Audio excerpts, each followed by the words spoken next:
me siento muy feliz de que me hayan invitado. También gracias a Felipe Cáceres, que fue el, que- el que le dio mi contacto, porque yo fui presidente de mi sociedad científica cuando estaba en pregrado, en la Sociedad Científica Estudiante de Odontología de la Diego Portales, y como que, no sé, me siento identificado con lo que están haciendo ustedes, entonces me siento muy feliz.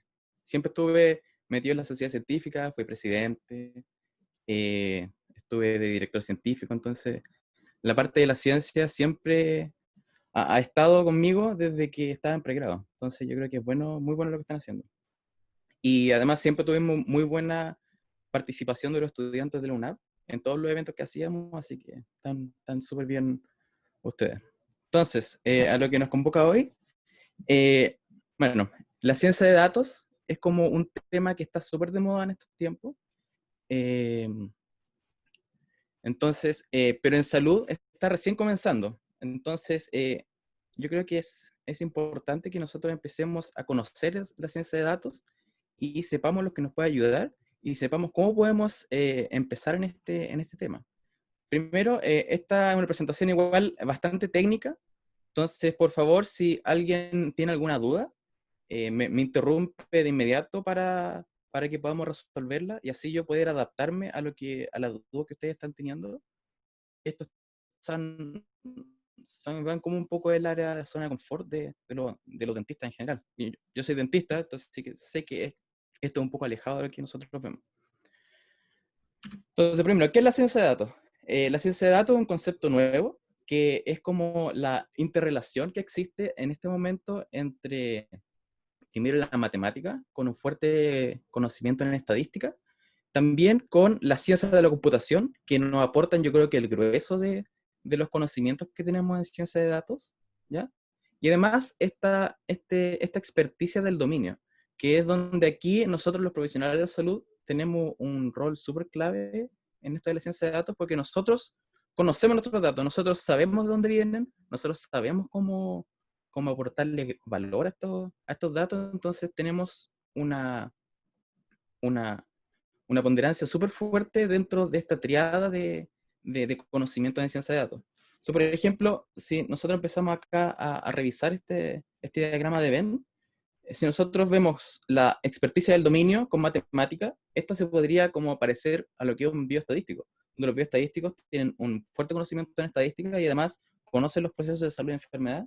Entonces tienen conocimiento del dominio y de la matemática, pero les falta el componente de ciencia de la computación porque la ciencia de la computación es un área que avanza demasiado rápido y nosotros debemos saber cómo abordarla y nosotros como científicos de datos tenemos que hacer este puente entre los conocimientos que están haciendo en ciencias de la computación hacia las áreas distintas que nosotros podemos tener expertise. ¿Ya? Entonces, nosotros, como había dicho antes, somos muy importantes porque nosotros somos los que entendemos los datos y no son solamente números para nosotros. Nosotros sabemos que son importantes, de dónde vinieron, qué significan y cómo agregarles valor. Y por eso necesitamos ser parte de unidades de análisis de datos como clínicos, porque es súper importante nuestras opiniones en esta investigación en ciencia de datos. Ahora, yo creo que el tema más fuerte que está en ciencia de datos es la generación de modelos, ¿ya? ¿Qué es un modelo? Primero, un modelo es una representación matemática de un proceso del mundo real. Nosotros tenemos, en la medida del conocimiento científico, nosotros observamos un fenómeno que es del mundo real, del mundo natural, pero a nosotros nos gustaría entenderlo. Y nosotros, para lograr entenderlo, uno de los métodos que nosotros usamos es el modelamiento, donde nosotros, con conocimiento del área de matemática, nosotros podemos hacer una representación matemática de un proceso del mundo real porque nosotros podemos entender cada uno de los efectos que pueda tener cualquiera de las variables que está actuando en este mundo real, ¿ya? Entonces, primero, para la creación de este modelo, ¿ya? Necesitamos un algoritmo, ¿ya? Que quizá es una serie de pasos y suposiciones y demás funciones que nosotros vamos a tomar como base para generar nuestro modelo. Por ejemplo, acá vemos un modelo de regresión lineal, ¿ya? Donde acá utilizamos algoritmos para generar el modelo de regresión lineal. Acá, como vimos en el colegio, vemos una ecuación de la recta, ¿ya? que I es igual a la pendiente por X más C. Y entonces nosotros, como tenemos esta base, nosotros visualizamos un fenómeno, nos damos cuenta que quizás hay una relación lineal entre dos variables, entonces nosotros podemos aplicar estas funciones para generar un modelo ya entrenado. Y eso, esa frase que digo de entrenar un modelo significa conocer cuál es la M, cuál es la C, para nosotros poder generar este modelo de regresión lineal. Entonces nosotros podemos saber a ciencia cierta que, por ejemplo, si aquí la X, no sé, pues la temperatura del paciente, y la Y son los latidos por minuto del paciente, acá podemos saber cómo se están relacionando la temperatura con los latidos del paciente, y sabemos de qué fuerzas están, con qué fuerzas están, o de qué manera se están relacionando a través de la pendiente, y además tenemos un sesgo que siempre está asociado a esta regresión lineal. ¿Ya? Esto es como lo más básico, uno de los modelos más básicos que podemos hacer. ¿Ya? Ahora, si nosotros tuviéramos modelos perfectos, no se necesitaría la investigación clínica. ¿Ya? Entonces, es muy difícil generar modelos desde procesos del mundo natural, y todavía más difícil, bueno, quizás por sesgo, porque soy de la salud, es mucho más difícil tratar de modelar procesos de salud con un modelo matemático, que quizás no somos capaces de tomar todas las variables eh, que están ejerciendo presión para un resultado de salud. ¿Ya? Entonces, la salud es un sistema complejo, en donde tenemos muchos sistemas pequeñitos interactuando entre sí, en donde la suma de estos sistemas pequeñitos no necesariamente es el sistema en general. Por ejemplo, vemos que uno de los ejemplos que se pone para hacer los ejemplos de un sistema complejo son los autos, donde el auto en general es un sistema complejo que está dentro, como cada una de las partes es un sistema en sí, que tiene sus propias variables, tiene sus propios resultados, y nosotros lo podemos extrapolar de manera general a cómo funciona un auto, pero cada una de esas interacciones es tan compleja que es muy difícil tratar de generar un modelo perfecto que se ajuste perfectamente a los procesos que nosotros queremos, que nosotros observamos y nos gustaría modelar, ¿ya? Que son acá los procesos de salud. ¿Ya? Nosotros al lograr ajustar un modelo, podemos entender cómo se relacionan los datos entre los datos de salida y los datos de entrada. Como dije antes, por ejemplo, si queremos relacionar la temperatura del paciente con la frecuencia cardíaca, si nosotros entrenamos un modelo de regresión lineal, podemos saber exactamente, con algún nivel de seguridad, de qué manera numéricamente se están relacionando estas dos variables. ¿Ya? Entonces, yo creo que este es el concepto que más va a resaltar en esta presentación, que es todo siempre lograr a la generación de un modelo para entender un proceso. Ahora, uno de los métodos que en este último tiempo, bueno, hace ya varios años, quizás desde el año 70, se trata de modelar el pensamiento humano, ¿ya? Con esta tema de la inteligencia artificial. Donde nosotros por ejemplo, cuando surgió la revolución industrial, donde nosotros queríamos tratar de, quizá, ocupo la palabra modelar, lo que hacían los humanos físicamente, se generaron estas máquinas, y eso fue quizá uno de los más grandes avances tecnológicos en el último tiempo. Y en estos últimos años nosotros queremos tratar de modelar lo que hace el pensamiento de un humano, ¿ya? Entonces, uno de los conceptos que son como más grandes, acá puse este otro diagrama, que acá podemos ver que la inteligencia artificial es como el macro concepto, ¿ya? Y que normalmente se define como inteligencia artificial a secas, cuando en los años 70 se querían hacer sistemas inteligentes, en donde, por ejemplo, se juntaba un grupo de expertos en un área y empezaban a tratar de entender cómo funcionaba el fenómeno, y donde cada uno de los expertos proponía alguna relación entre algunas variables y lograban seleccionar un grupo de reglas en donde yo le daba una entrada de datos y eso me podía dar una salida. ¿Ya? Pero esto de que se junten muchos expertos que piensen cómo abordar el problema desde cero, sin tener datos, datos como para avalarlos, es demasiado costoso, porque los expertos en el área cuestan plata, ¿ya? Y eso es lo que se resume todo esto. todo este tema. Entonces, esta generación de reglas no es muy escalable cuando nosotros queremos tratar de modelar un sistema complejo. Después, al pasar de los años, apareció un método que se llama aprendizaje de máquinas, en donde nosotros tenemos datos de entrada, ¿ya? Que normalmente vienen etiquetados, por ejemplo, como lo que dije antes, que tenemos la temperatura del paciente y la frecuencia cardíaca.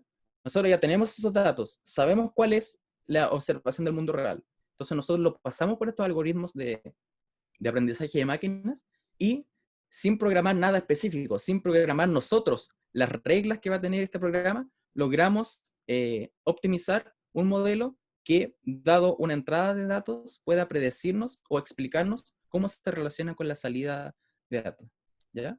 Y acá se empieza un poco a hacer más barato el tema de generación de modelos, porque acá, si bien necesitamos expertos, normalmente para decirnos qué características son las más importantes de un sistema, ya no lo necesitamos completamente para generar el modelo, sino que solamente lo necesitamos en la etapa inicial, principalmente con la selección de características, para entrenar estos modelos de aprendizaje de máquinas, que lo voy a ver en más detalle en la siguiente diapositiva.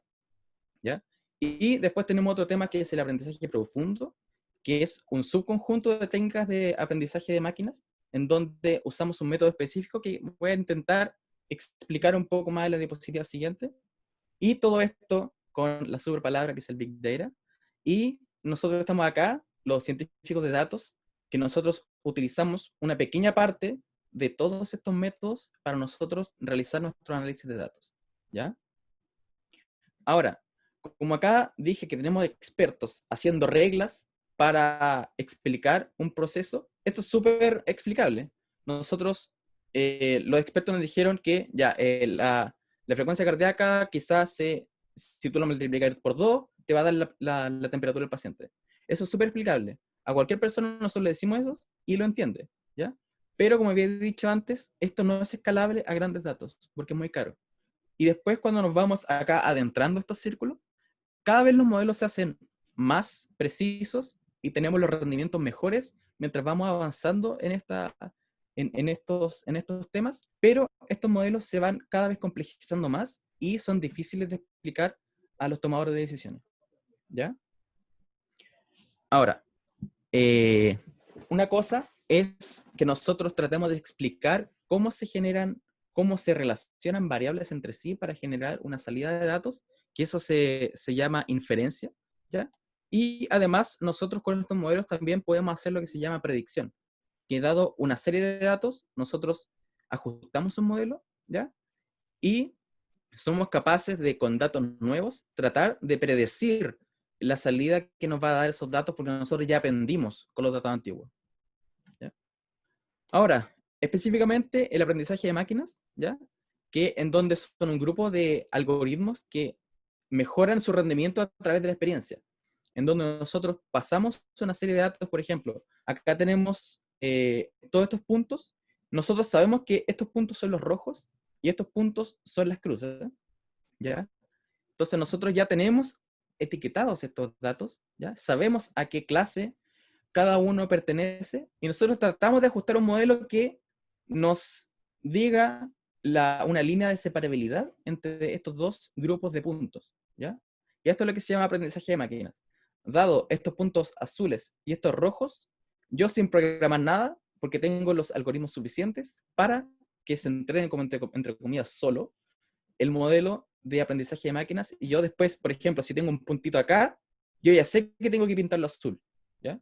Porque eso es el concepto de predicción. Con un dato ya que yo tengo acá, yo no sé qué dato, a qué clase pertenecía, pero yo ya entrené un modelo que es capaz de predecirlo y probablemente sea que sea rojo y que sea un cuadrado, ¿ya? Entonces, ya no necesitamos un programa específico ni programar algo específicamente para resolver esta tarea. Tenemos un grupo de algoritmos para resolver estos problemas, ¿ya? Ahora, el deep learning o aprendizaje profundo o aprendizaje de representaciones es un tipo de aprendizaje de máquinas en donde es un método específico, en donde tenemos como pequeñas neuronas, ¿ya? Que son unidades funcionales que lo único que hacen es sumar los valores que vienen desde estas flechitas, ¿ya? Entonces, ya acá tenemos los datos de entrada, acá nosotros podemos tener la temperatura del paciente, acá tenemos el peso del paciente, acá tenemos la edad, la edad del paciente, y acá nosotros queremos predecir si está enfermo, por ejemplo, y si está sano, ¿ya? Estas son las posibilidades de salida.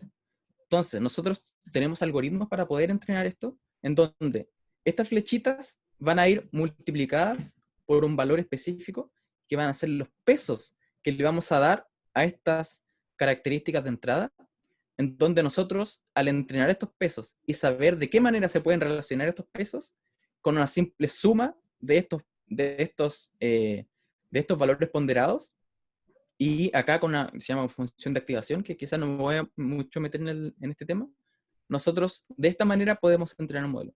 Simplemente acá, para que les quede claro, el Deep Learning es una forma de aprendizaje de máquinas en donde yo no tengo que programar desde cero un modelo para predecir una salida dado una entrada de datos, ¿ya? Ahora, yo normalmente lo que se define como por defecto en aprendizaje de máquinas es el aprendizaje supervisado, ¿ya? ¿Qué significa esto? Significa que yo ya tengo cuando yo recojo los datos, yo tengo las características que yo quiero ver si son predictoras, y a la vez tengo la salida de que yo quiero predecir. Entonces, por ejemplo, como le había comentado el ejemplo anterior, acá tengo la temperatura corporal del paciente, tengo la frecuencia cardíaca, y estos puntos son los que yo medí, ¿ya? Esto específicamente es de una base de datos de unidad de paciente crítico que está libre en Internet, ¿ya? Entonces, yo ya tengo estos datos, que yo sé que ese paciente tenía tanta temperatura y tenía tanta frecuencia cardíaca. Acá yo los puedo graficar, ¿sí? Para mirar, y yo intuitivamente puedo ver que hay una relación entre estas dos variables, y si yo me pongo a pensar un poco más, yo veo que quizá hay una relación lineal entre estas dos variables. Entonces, a nosotros, como ya tenemos estos datos que ya sabemos lo que significan, podemos entrenar un modelo que se ajuste, ojalá, lo mejor a estos datos. Que acá podemos ver que de alguna manera podemos ajustar una línea recta a estos datos, y una de las conclusiones que podemos sacar de acá, que es de la parte de inferencia de aprendizaje de máquina, que, por ejemplo, nosotros sabemos que al aumentar la temperatura corporal del paciente, aumenta la frecuencia cardíaca. Primera conclusión. Primera conclusión que lo tuvimos a través de entrenar un modelo de aprendizaje de máquina. Y, por ejemplo, si después me llega otro paciente y yo solamente le conozco la temperatura corporal, por ejemplo, si el paciente viene ya con 38 grados de temperatura y yo no tengo la frecuencia cardíaca, pero como ya tengo un modelo entrenado, yo podría ver acá 38 grados, veo aquí, y es muy probable que ese paciente tenga alrededor de 110 latidos por minuto, ¿ya? Eso es la tarea de predicción. Otro tipo de como subdivisión del aprendizaje de máquinas es el aprendizaje no supervisado, donde yo, por ejemplo, acá tengo puntitos, ¿ya? Tengo los puntos, tengo cómo se distribuyen en el plano estos puntos, pero yo no los tengo pintados. Significa que no los tengo con una etiqueta. Pero yo al mirarlos, puedo ver que intuitivamente, al parecer, hay una división entre estos dos. Acá hay como una nube de puntos y acá hay otra nube de puntos, ¿ya? Si bien yo no tengo yo no tengo pintados estos puntos, o sea, no tengo etiquetados estas instancias de datos, yo con algoritmos de aprendizaje no supervisado, de alguna manera puedo descubrir nuevos patrones en estos conjuntos de datos, ¿ya? Y de alguna manera podemos concluir que si nosotros entrenamos un modelo de aprendizaje de máquinas, de aprendizaje no supervisado, quizá podemos concluir que los datos están separados por dos grupos. Y después de esto, a nosotros como investigadores nos queda la tarea de tratar de explicar por qué hay dos grupos. Acá solamente llegamos hasta la parte de exploración de datos. Podemos ver que hay dos grupos, pero acá no está la respuesta completa, sino que nosotros tenemos el deber de tratar de darle una explicación lógica a esta supuesta división de datos que se encontraron a través de aprendizaje no supervisado. Por eso repito que este tipo de algoritmos se ocupan normalmente en fases exploratorias de investigación. ¿ya? Otra forma de aplicación de estos algoritmos de aprendizaje no supervisado, en donde yo puedo tener datos que no los tengo anotados y puedo detectar cuáles de estos datos son anómalos, cuáles de estos datos se alejan de la normalidad, ¿ya? Y eso también es una técnica de aprendizaje no supervisado, que se llama detección de anomalía. Ahora, ¿qué son los datos? ¿Ya? Una buena definición es que son son las características de objetos coleccionados a través de la observación, ¿ya? Son cosas que yo mido desde el mundo real con un instrumento, ¿ya? Y eso los guardo en alguna manera de almacenamiento, ¿ya? Una cosa importante, que los datos no son información, ¿ya? Los datos simplemente son números. Y nosotros como investigadores somos los encargados de tomar estos datos, primero, emitir una hipótesis, después de haber emitido la hipótesis dada la observación, nosotros generamos un experimento, ya que normalmente acá sería una prueba estadística o un modelo de aprendizaje de máquinas, y ese sería mi experimento. Después de ese experimento obtenemos resultados, ¿ya? Y después de estos resultados, de estos experimentos, tenemos que emitir unas conclusiones.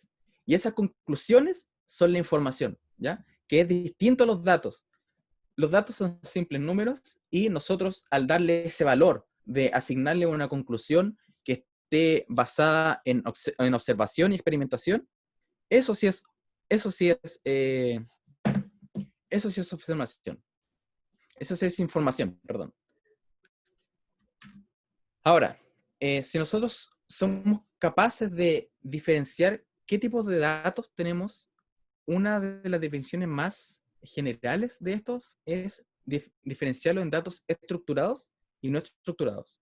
Primero, los datos estructurados nos referimos a que dentro de estos datos que nosotros estamos recolectando, hay un modelo abstracto que los estandariza.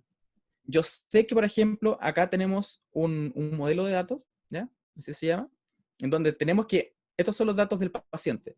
El paciente va a tener asociado nombre, seguro de salud, cuándo entró y cuándo salió. Y si nosotros somos capaces de darle una estructura a estos datos, ya sea dándole que nosotros solamente vamos a aceptar datos de texto acá, vamos acá solamente a aceptar fechas y horas, y acá también vamos a aceptar fechas y horas, tenemos un modelo de datos bajo este conjunto de datos que nos hace llamar que estos datos son estructurados, porque nosotros sabemos de dónde vinieron, sabemos cómo se generaron, sabemos cómo lo estamos organizando entre sí, sabemos qué relaciones existen entre estos datos, entonces estos son muy fáciles de analizar, ¿ya? Porque nosotros podemos usar estadística sumaria, que es muy fácil, y nosotros podemos emitir conclusiones de estos datos estructurados que son mucho más fáciles, porque existe un modelo abstracto que los estandariza. Pero eh, para generar esto, también como decía antes, es muy caro, ¿ya? Nosotros tenemos que darnos el tiempo de modelar estos datos, asegurarnos que la calidad de los datos cuando los estemos recolectando tenga una fase de validación para asegurarnos que esos datos se están ajustando a nuestro modelo. Entonces, esto es caro también, pero esto es muy fácil de analizar. Ahora, los datos no estructurados. Aquí los datos no estructurados son los que no cuentan con este modelo de datos predefinido que dije antes.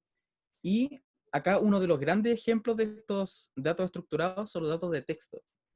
Por ejemplo, en salud, nosotros ocupamos mucho texto, por ejemplo, en los diagnósticos que nosotros emitimos de los pacientes, la nota de evolución que escribimos después de cada cita. Y estos narrativas de texto también son datos, pero no tienen una estructura predefinida. Porque yo, por ejemplo, si yo estoy escribiendo mi nota de evolución, se me ocurre que escribir en el momento. Yo no sigo quizá un modelo como estandarizado para generar estas narrativas.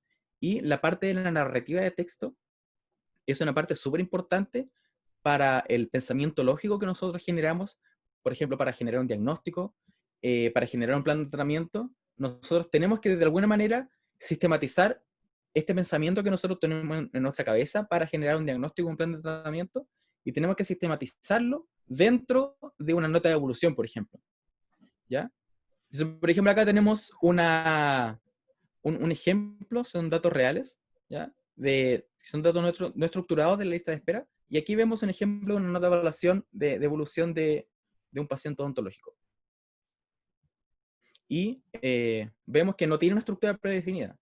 Nosotros no podemos definir qué es lo que se está diciendo a ciencia cierta de una manera sistemática dentro de esta narrativa. Ahora, ¿qué está pasando en función del tiempo?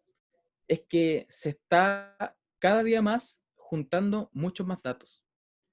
Y esta recolección masiva de datos en nuestros tiempos se está acelerando, principalmente porque los sistemas de almacenamiento se están volviendo mucho más baratos. Entonces, en la antigüedad, nosotros teníamos que seleccionar específicamente cuáles son los datos que vamos a hacer persistentes y los que nosotros queremos guardar en el tiempo, porque era muy caro almacenarlo. Pero ahora es tan barato que nosotros se está empezando a guardar todo. Y como les dije antes, es más barato guardar datos no estructurados, o sea, guardar los datos, por ejemplo, de la ficha clínica directamente de la nota de evolución, sin pasarlos por algún filtro o alguna estandarización. Es mucho más barato que yo tratar de estructurar los datos.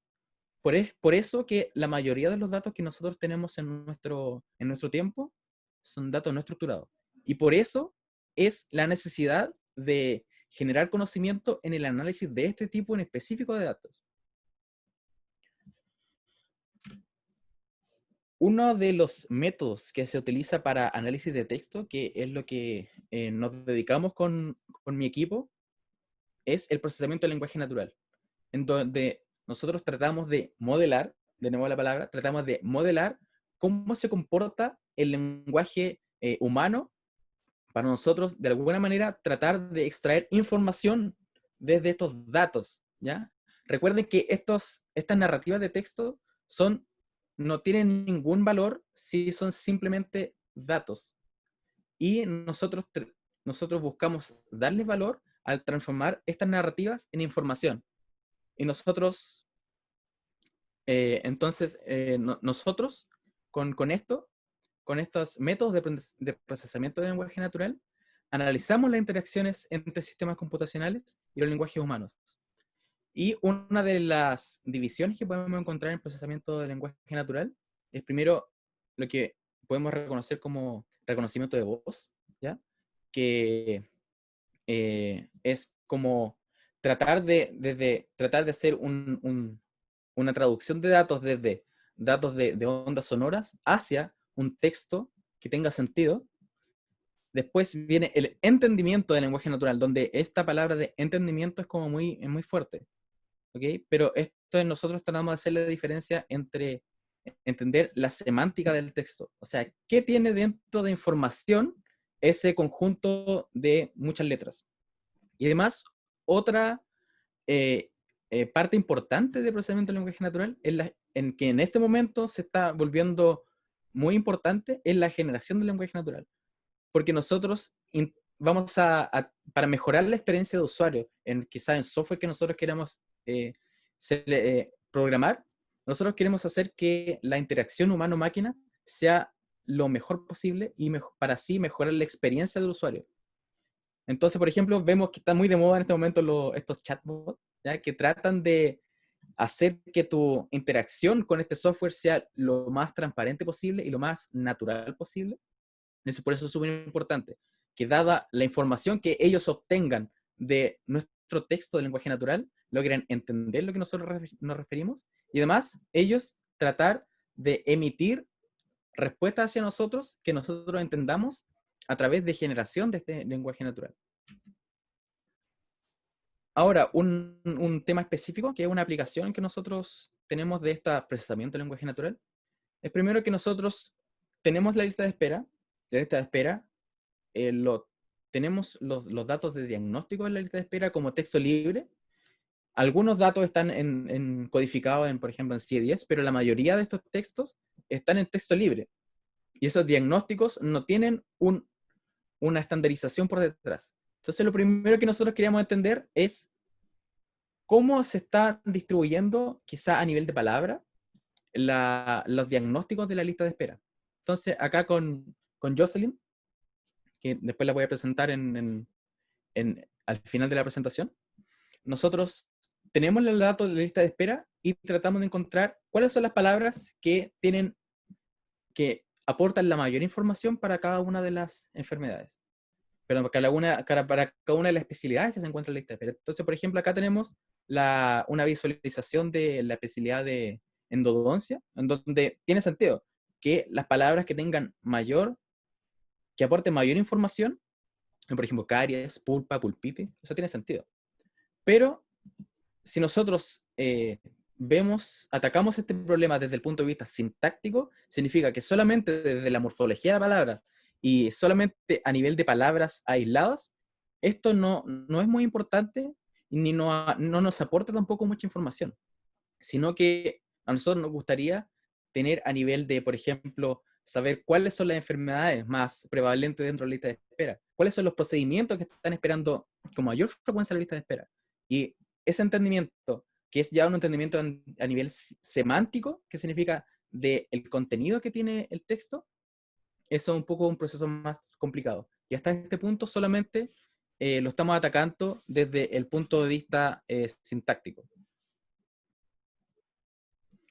Entonces, el procesamiento del lenguaje natural es un tema que está abarcado en muchas áreas específicas, pero nosotros en medicina tenemos un par de particularidades en nuestros tipos de texto. Entonces, por ejemplo, nosotros en nuestras narrativas de medicina tenemos una gran cantidad de abreviaciones, porque nosotros tenemos que escribir rápido. Entonces, tenemos una gran cantidad de abreviaciones que nos hacen cada vez más difícil tratar de extraer información desde estos datos de texto libre. Por ejemplo, acá están abreviando la palabra izquierda, ¿ya? Primero, cuarto, también serían tipos de abreviaciones. Acá tenemos también acrónimos, que por ejemplo, peritonitis crónica severa asociada a PB. ¿Qué es PB? No sé. Entonces nosotros tenemos que tratar de hacer entender a un modelo que PB significa placa bacteriana. ¿Ok? También tenemos presencia de negaciones, en donde, por ejemplo, si nosotros logramos detectar que acá el paciente, por ejemplo, detectamos que acá hay un síntoma, hemorragia u otras molestias, pero no nos dimos cuenta que acá hay una negación, que nos multiplica, como puede decirlo, nos multiplica por -1 todo lo que está a su derecha. Entonces, para tratar de detectar estas negaciones, también necesitamos métodos avanzados para poder entender y extraer información desde estos textos. Además tenemos especulación, que por ejemplo acá, tumor sólido de muñeca, ya, lo podemos detectar, pero acá el profesional de la salud no está seguro de lo que está diciendo. Por eso lo pone con signo de interrogación. Especulación también es como una particularidad que tenemos en medicina. Y además tenemos la falta de ortografía, gracias a que tenemos que escribir muy rápido. Tenemos mucha falta de ortografía y también errores de escritura.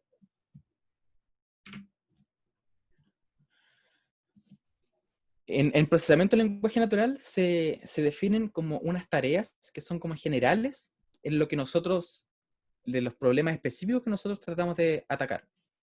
Y una de estas tareas de procesamiento del lenguaje natural es primero la clasificación de texto, que nosotros, dado una secuencia de texto, acá 4.8 con pericornaritis, nosotros nos gustaría clasificarlo si ese diagnóstico es o no una patología GES. Eso nos podría ser interesante.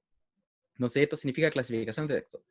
Acá, reconocimiento de entidades, que Named Entity Recognition, que es como el término con que se acuña, que ni siquiera lo traduje porque es como medio extraño traducirlo en español, en donde nosotros, dado esta secuencia de texto, nosotros nos gustaría tratar de reconocer entidades específicas dentro de esta secuencia de texto. Donde, por ejemplo, acá vemos que 4.8 es una parte del cuerpo, es un diente, es un tercer molar, con pericornaritis. Nosotros nos gustaría verificar que esta palabra, que es pericornaritis, nosotros la clasifiquemos dentro de que acá se está refiriendo a una enfermedad. Y además, también traducción automática, esto es quizá otro de los temas que hay en procesamiento del lenguaje natural. Y, por ejemplo, si nosotros nos gustaría aplicarlo a medicina, por ejemplo, dado esta secuencia de texto, nos gustaría traducirlo de alguna manera a un lenguaje mucho más plano y un lenguaje que sea mucho más fácil de entender, por ejemplo, con un paciente. Y por ejemplo, acá expandimos este nombre de parte del cuerpo hacia el nombre general, y acá la pericornaritis, en vez de poner la palabra pericornaritis, podemos traducirla a la definición de lo que es la pericornaritis. Acá una aplicación de procesamiento del lenguaje natural, la cual fue mi tesis, que es nosotros, dado la lista de espera no GES, nosotros queríamos con el equipo tratar de detectar pacientes que su patología debiese haber sido cubierta por GES, pero no se estaba tratando de manera correcta porque estaba en la lista de espera no GES. Entonces, esto era una tarea de clasificación de texto, en donde nosotros buscábamos filtrar desde una lista de espera no GES, buscar cada uno de los diagnósticos y clasificar cada uno de los diagnósticos por si eso presentaba una patología GES o no. Y eso lo hicimos con aprendizaje supervisado.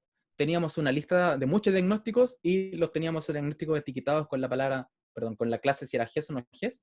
Y con eso entrenamos un modelo de clasificación que, dado una secuencia arbitraria de texto libre, nosotros podíamos decir si esto se refería a una patología GES o no.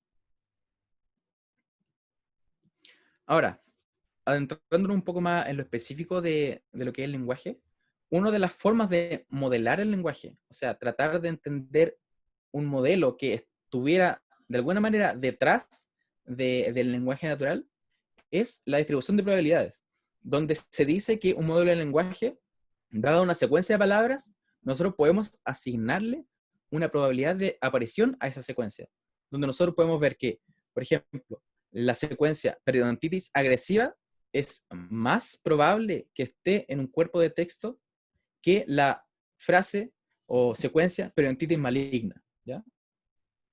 Entonces, nosotros, como tenemos una visualización ya desde el punto de vista de probabilidades, podemos modelar cómo está construido estos lenguajes naturales.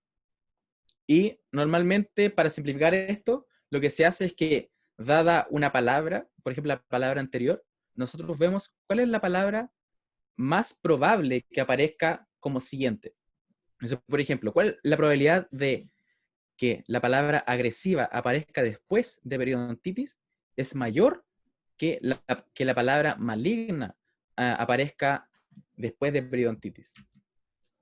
Entonces, por ejemplo, yo entrené un modelo de probabilidad, un modelo de lenguaje, donde teníamos datos de textos clínicos. Entrenamos este modelo que nos decía, dado una palabra, ¿cuál era la palabra más probable que fuera a aparecer después de esa misma? Y todos estos diagnósticos tienen igual sentido, a veces son quizá un poco robot, pero tienen de alguna manera sentido las palabras que se generaron de manera automática con el modelo, tienen de alguna manera una sintaxis correcta, y eso nos puede decir, quizás de alguna manera un poco más subjetiva, que el modelo entrenado de lenguaje, que basado en probabilidades de aparición de palabras, está de alguna manera trasladando el lenguaje natural hacia un modelo matemático. Otros modelos de lenguaje que está muy de moda en estos últimos tiempos es los word embeddings, que también es un término en inglés y que no es muy bonito traducirlo. De hecho, no sabría cómo traducirlo de la manera más correcta, que son una serie de técnicas que yo, dado un cuerpo de texto, dadas palabras específicas, yo soy capaz de tomar estas palabras y transformarlas a números, ¿ya? Donde estos números yo los puedo tratar como de manera geométrica. Por ejemplo, los puedo sumar, los puedo mover, puedo ver qué relaciones tienen entre ellos. Y si nosotros tenemos las palabras que son desde el mundo del lenguaje natural, ya de alguna manera los podemos trasladar hacia números, esto nos hace mucho más fácil la vida cuando nosotros queremos entrenar modelos de aprendizaje de máquinas, porque ya no son palabras del lenguaje natural, sino que son simplemente números. Entonces, por ejemplo, acá tenemos palabras, que cada uno de los puntitos es una palabra específica, y vemos acá, hay como cúmulos.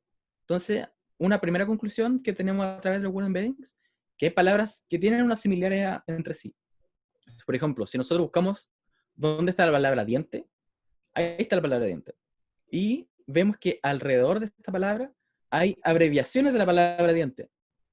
Y que nosotros los podemos interpretar como que son sinónimos de esta misma.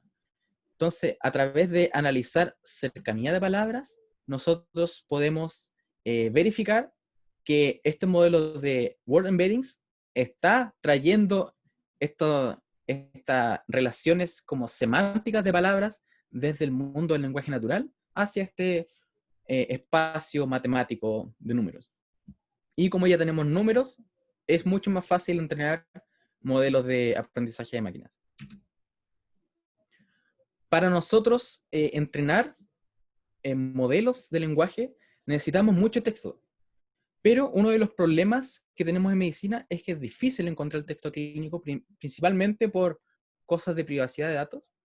Entonces, una de las maneras que nosotros pensamos de cómo entrenar modelos de lenguaje que sean adaptables a entornos médicos fue utilizando revistas científicas. Las revistas científicas están liberadas a través de licencias de uso libre. Entonces nosotros teníamos permitido descargar todas estas revistas científicas, todos estos artículos científicos, y entrenar modelos de lenguaje con estas millones de palabras.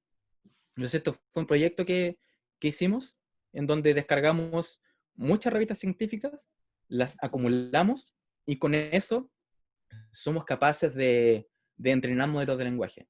Y otra conclusión de este trabajo fue que, si bien acá yo analizamos datos que estaban en español, inglés y alemán, pudimos detectar que, si bien solamente viendo en función de frecuencia de palabras, veíamos que las palabras más frecuentes eran muy similares en los tres idiomas. Por ejemplo, la palabra paciente aparecía como en el top 3 de las palabras más frecuentes en estos distintos cuerpos de texto, ya sea en español, alemán o inglés. Entonces, con eso pudimos darnos cuenta que los textos que nosotros estábamos sacando, si bien estaban en distintos lenguajes, estaban hablando de lo mismo, o al menos de cosas similares.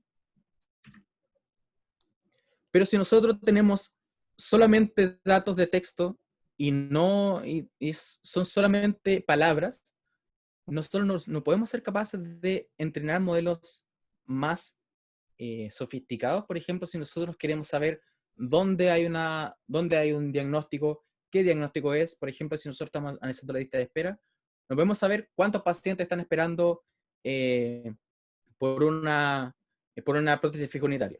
No podemos saberlo porque nosotros no somos capaces de detectar dónde hay un procedimiento de prótesis fija unitaria y que además esté pendiente.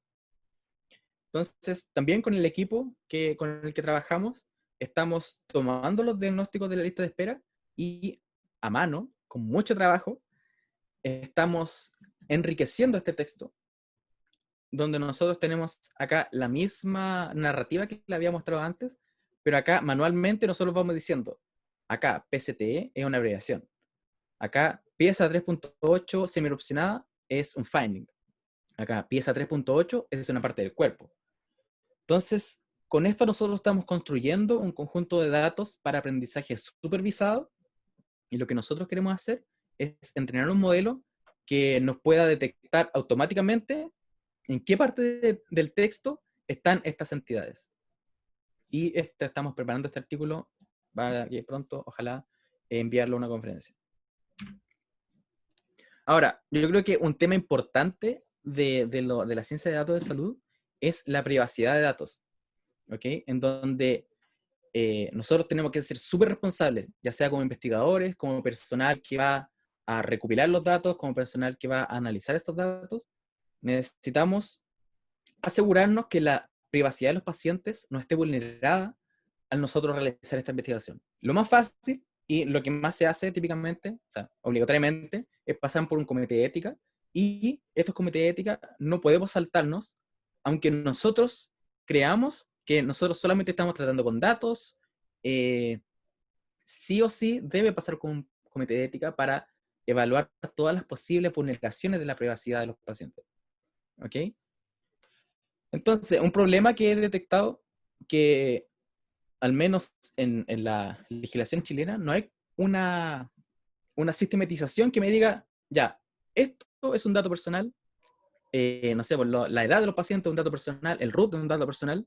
No hay una operacionalización de para yo saber si los datos que donde yo estoy enfrentándome son datos privados o no. ¿Ok?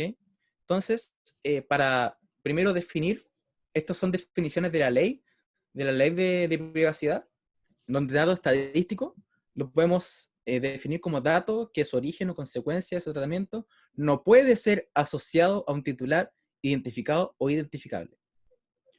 Y acá, por ejemplo, dato personal son los datos relativos a cualquier información concerniente a personas naturales identificadas o identificables. Entonces, a nosotros nos gustaría que si nuestra base de datos nosotros estamos tratando con datos personales, y es muy probable que si estamos trabajando en salud estemos tratando con datos personales, si bien, según lo que dice la ley, no podríamos trabajar con estos datos, porque son datos personales, y nosotros somos capaces de identificar que esta fila, por ejemplo, de la base de datos pertenece a Juan Pérez.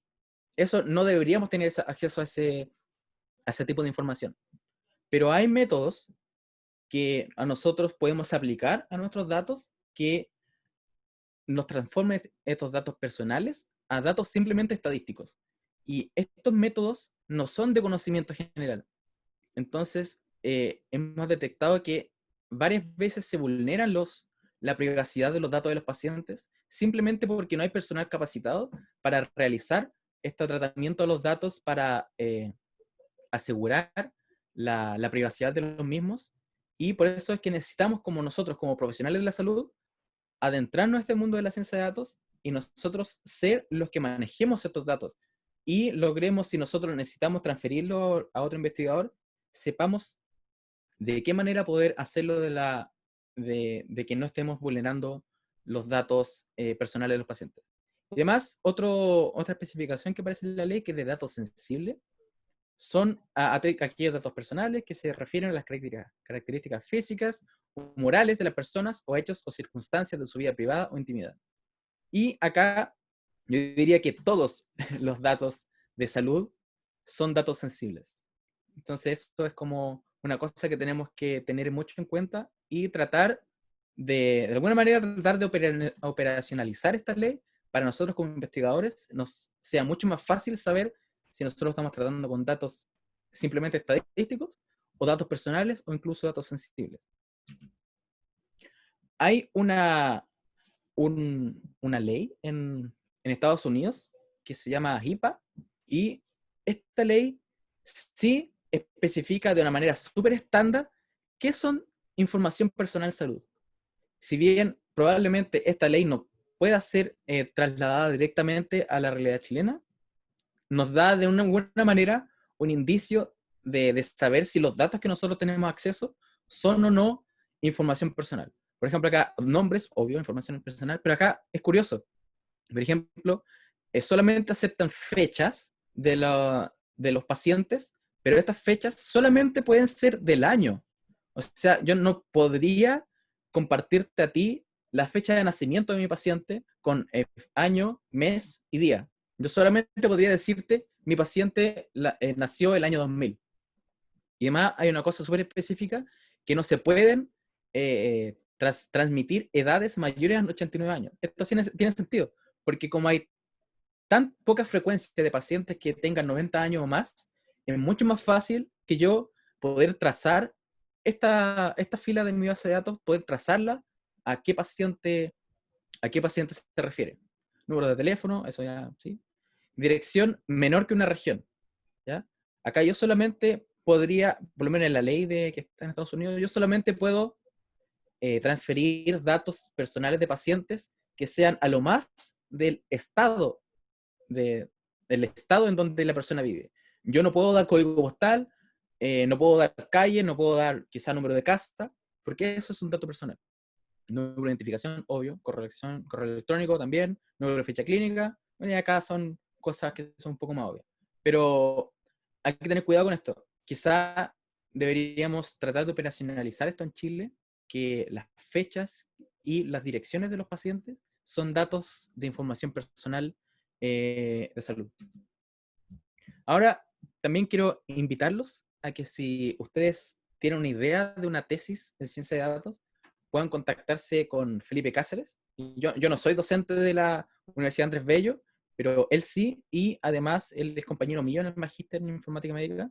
Él se está graduando. Yo ya me gradué de magíster. Entonces, si ustedes tienen alguna duda, si tienen alguna idea que nosotros podríamos ayudarlo en ciencia de datos, contáctese con él, nosotros los podemos asesorar. Y acá tenemos dos tesis en este momento que estamos tutoreando, en donde tenemos acá que se llama portaldent.tk, que es un portal de información odontológica para pacientes, que no tiene mucho de ciencia de datos, pero sí tiene harto de informática médica. Entonces, y además tenemos otra tesis que es en análisis de la lista de espera ontológica no GES. Y acá sí hay ciencia de datos. Entonces, lo invitamos que se contacten acá con el Felipe por si tienen alguna idea de tesis o quieren hacerla en ciencia de datos. Ahora, si tú eres profesional de la salud y te gustaría aprender un poco más de ciencia de datos, yo creo que uno de los pocos programas, o quizá el único programa que podría darte información sobre ciencia de datos es el Magíster en Informática Médica, que de hecho, por lo que yo sé, somos 3 dentistas solamente los que tenemos, tenemos el grado de Magíster, o al menos están estudiando Magíster en Informática Médica. Uno es Felipe, que está haciendo su tesis. Otro compañero de ustedes que salió el año pasado, que está en primer año, que le está haciendo clase a él, también es dentista y está en el Magíster en Informática Médica. Entonces, para comunicarles que no es, o sea, ustedes como profesionales de la salud no se sientan aparte de poder realizar ciencia de datos. Ustedes tienen todos los conocimientos suficientes del área específica para poder ser un buen aporte en ciencia de datos, ¿ya? Y además esto da mucha oportunidad, primero en investigación y docencia, en informática médica y además en industria, quizá acá en Chile no tanto, pero en otros países la informática médica en la industria es una cosa que se busca mucho. ¿Y qué tengo que hacer yo para poder dedicarme a ciencia de datos? Primero tienen que programar. Le tienen que gustar la computación y tienen que saber programar. ¿Ok? Porque esto es uno de los problemas que tenemos en investigación, que si nosotros, por ejemplo, los bioestadísticos, hacen su análisis, emiten los resultados, escriben el paper, lo publican, pero todo el proceso que hicieron de tratamiento de datos, de quizá transformación, análisis de datos, pruebas estadísticas, no está en ningún lado. Pero si nosotros sabemos programar, nosotros tenemos de una manera súper sistemática y súper entendible cada uno de los pasos que nosotros hicimos para tratar nuestros datos y emitir nuestras conclusiones.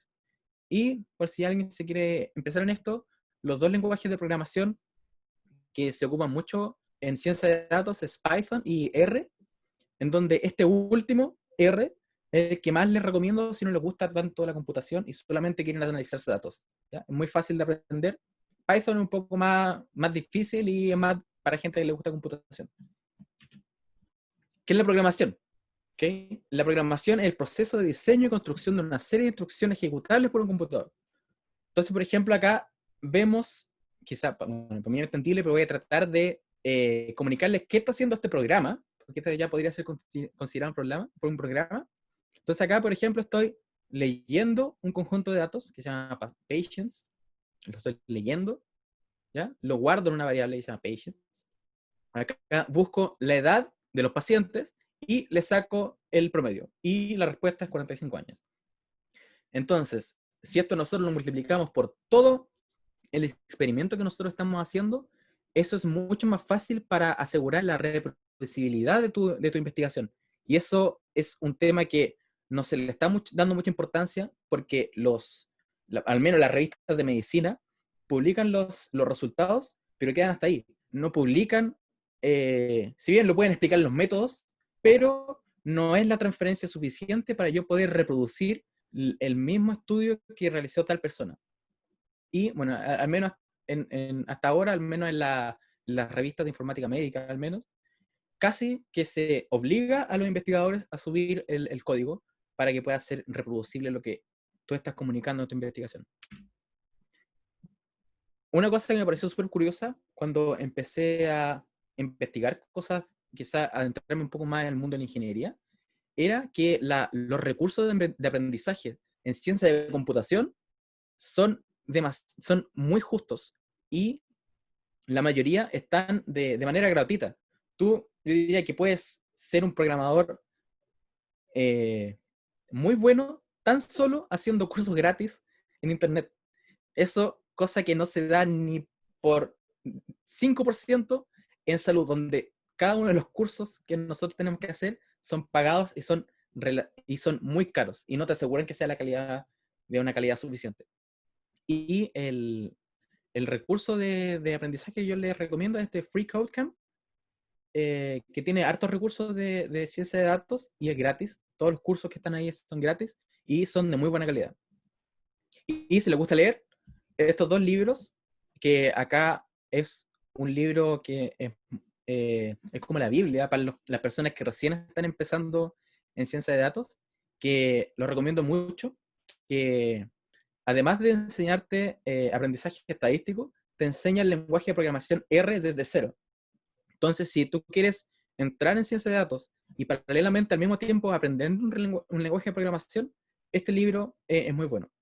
Y para datos de texto, para lenguaje no estructurado en medicina, este es el libro que recomiendo. Y además, estos dos libros son gratis. Y eso, no sé, yo lo encontré sorprendente, que al menos este libro, que es súper utilizado en el área y es súper recomendado, es gratis. Cosa que al menos yo no conozco ningún libro de medicina que sea gratis. Entonces eso es súper valioso del área de la ciencia de computación. Y acá el equipo con el que trabajamos, donde somos una mezcla del Centro de Modelamiento Matemático, que es donde yo trabajo como científico de datos en el Centro de Modelamiento Matemático de la Chile, y además eh, tenemos personas que pertenecen al Centro de Informática Médica y Telemedicina, también de la Chile. Él es Pablo, él es un microbiólogo, magíster y además doctorado, y está haciendo su postdoctorado con Jocelyn, y está trabajando con nosotros en análisis de texto. Ella, Jocelyn, ella es física de la Chile, tiene un magíster en física, y tiene un doctorado en matemática aplicada en Cambridge, y se está dedicando a ciencia de datos en salud. Y acá tenemos a Manuel, que es un recién egresado de medicina en la Chile, y está estudiando el magíster en informática médica, y también está trabajando con nosotros, y él el que nos reta siempre, porque nosotros no cachamos nada de medicina. Esa es la presentación, espero que le haya preguntado, y acá están preguntando si puedo compartir la presentación. Sí, se las puedo compartir. Primero las voy a subir a mi página web, que les voy a poner acá al principio, fabianvillena.cl. La voy a subir hoy día o mañana al sitio web para que ustedes la puedan descargar. Así que si ahora tienen preguntas, las pueden realizar. Las pueden escribir por el chat y las leemos para que todos puedan saber qué preguntas son. Bueno, mientras, doctor, muchísimas gracias por la charla. Estábamos hablando con los de la directiva del CCO y quedamos impresionados con todo lo que se puede hacer. A muchos nos gusta el tema, entonces muchísimas gracias por explicarnos y mostrarnos un área que no todos conocen y tampoco manejan, así que muchísimas gracias por eso. Sí, nada. De nada. Creo que no hay preguntas, son vergonzosos. Me gusta ese punto. Yo todo claro pareciera. Parece. Acá dice, me perdí. ¿Existen buenas proyecciones laborales para las especialistas en la ciencia de datos? Buena pregunta. Si nosotros nos fijamos en las proyecciones de trabajo en ciencia de datos, al menos que en países donde hay datos sobre esto, está muy necesitada, ¿ya? Al menos en los países que son más desarrollados, es muy necesitada la ciencia de datos y de hecho es una de las áreas mejor pagadas son el área de las mejores pagadas en los otros países. Entonces, si nosotros logramos quizás extrapolar, porque nosotros en Chile siempre nos atrasamos en todo lo que está pasando, bueno, en general todos los países subdesarrollados pasan estas cosas en algún momento, pero siempre se demoran y pasan después de lo que pasó en el país desarrollado. Entonces yo le veo súper buenas proyecciones al área de ciencia de datos en Chile, porque esto está pasando en otros países y le está yendo muy bien. Así que yo le doy muy buenas proyecciones. Y aquí muchas felicitaciones para usted, doctor. Muchas gracias por todo. Lo que tenemos como, ¿hay alguna otra pregunta, consulta, duda, comentario? ¿Dónde se especializa? Ya, yo creo que, si quieres especializarse en ciencia de datos en salud, yo creo que tiene dos opciones. Una es meterte al magíster en informática médica de la Chile, que yo creo que es el único programa que te puede dar conocimiento en ciencia de datos en salud, o aprender por ti mismo. Y yo creo que le doy la misma validez a una o a la otra. ¿Ya? Entonces, si te gusta, busca en Google y vas a encontrar demasiados recursos para aprender y es muy bueno los recursos que hay en Internet y son todos gratis y yo creo que va a tener la misma validez a una persona que aprendió ciencia de datos en un curso pagado o en un programa de magíster o que tú lo aprendiste viendo videos en YouTube. Porque en ciencia de la computación los recursos de aprendizaje están muy libres y son igual de bien mirados en el área. Aquí otro dice, ¿su magíster contaba con educación sobre bioestadística? Sí, sí y no.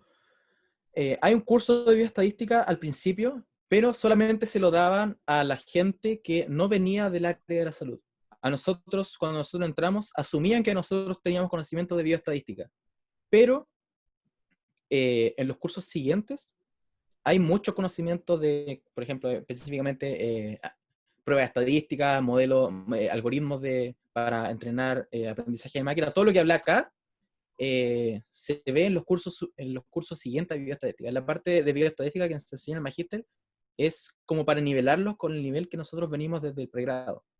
Entonces, yo creo que no te enseña, pero no es necesario tampoco, porque nosotros venimos con conocimiento suficiente desde el pregrado. Perfecto. Aquí otra pregunta dice, ¿cree que se puede ser cientista de datos y seguir viendo pacientes? No sé. No sé. Bueno, al menos mi experiencia, yo no veo nada de pacientes, solamente trabajo tiempo completo en la Chile.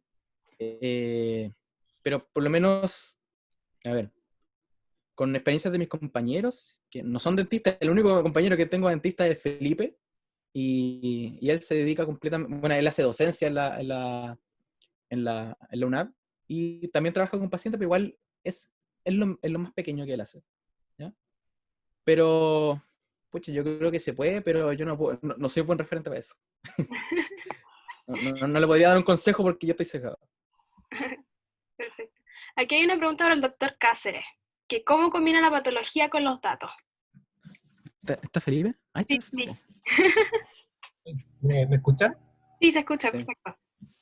Diga, yo le he dado como una vuelta de tuerca a esto de... Yo no trabajo tanto como ciencia de datos como trabaja Fabián.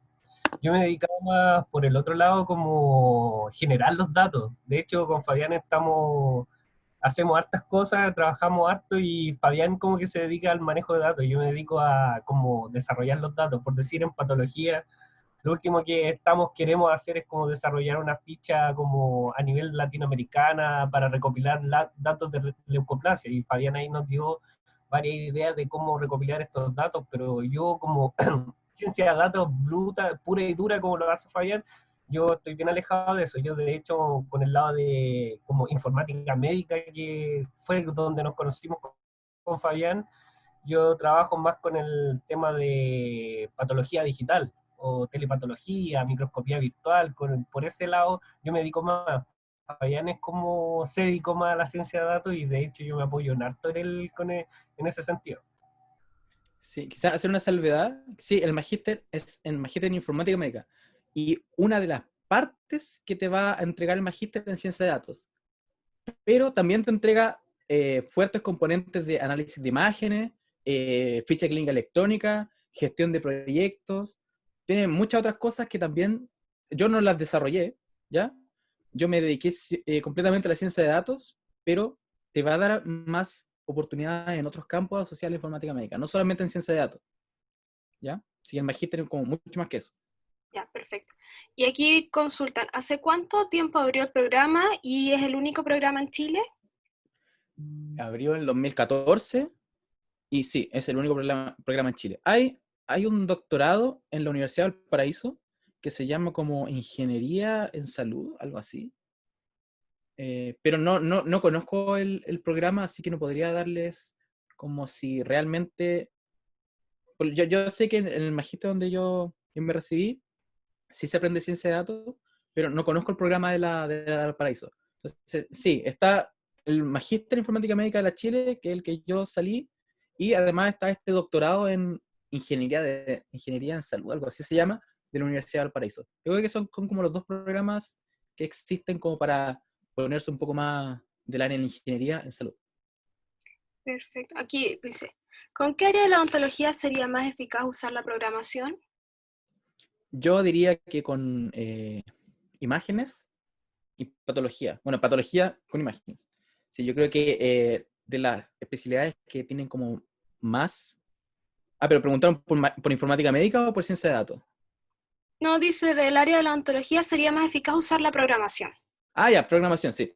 Sí, yo creo que en la parte de radiología y patología, porque ahí ocupan mucha imagen y sí, hay muchos recursos de análisis de imágenes médicas y ahí se necesita mucha programación. A mí no me gustan mucho las imágenes médicas, pero tuve que aprenderlo en el magíster y yo sé que eso utiliza mucho. Sí, yo creo que si te gusta un poco más la parte más computín, yo creo que radiología o patología es una buena especialidad como para unir los dos mundos. Perfecto. Voy a dar un poquito de tiempo a ver si es que alguien tiene alguna duda, consulta, comentario. Si no, mientras, como tradición del CCO, al terminar una charla le pedimos a todos si pueden prender sus cámaras para que saquemos una foto de todos, porque como no nos podemos juntar físicamente, esta es como la única forma. Aquí preguntan, ¿cuánto cuesta y dura el programa? Dura 2 años, bueno, en teoría dura 2 años, porque son 1 año y medio de clases teóricas y un semestre de tesis, pero es un mal augurio decir que te vas a demorar 6 meses. Yo logré hacer la tesis en 6 meses, pero solamente porque me fui a Alemania y cuando yo estaba en Alemania, acá se acabó Chile.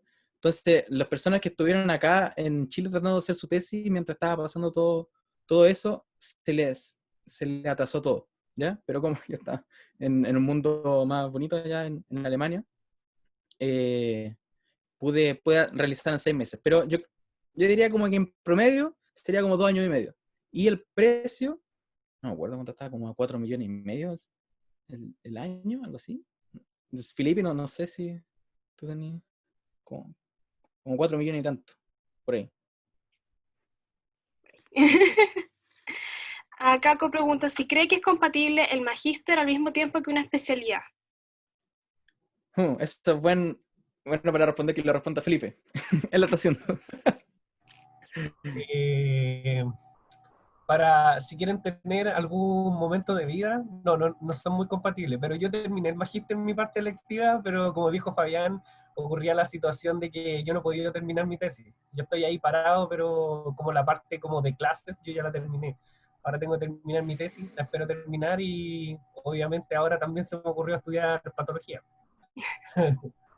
Y bueno, sí, pero se puede lograr con tiempo y dedicación y si les gusta lo que están estudiando es distinto porque hay una motivación extra en hacerlo.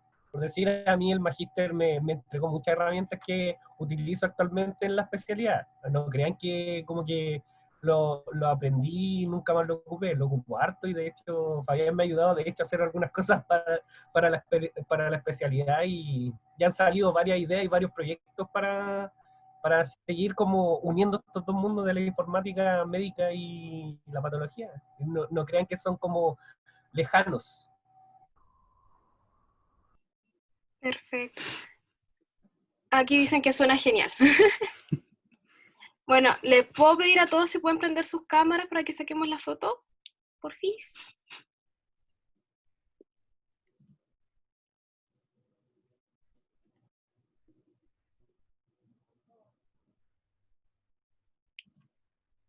¿No está Michael?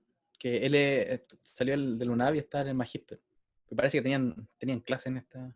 No, no veo grabación. ningún Michael.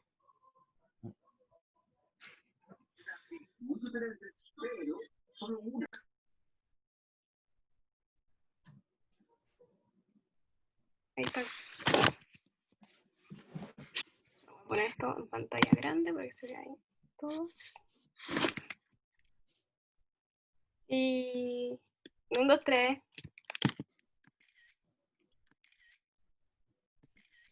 Súper. Vamos. Muchas gracias a todos por venir. Muchas gracias, doctor, por la charla. Gracias. Muchos vimos muchas cosas que no sabíamos que se podían hacer, así que muchísimas gracias por mostrarnos otra área que se puede De uno nada. desarrollar.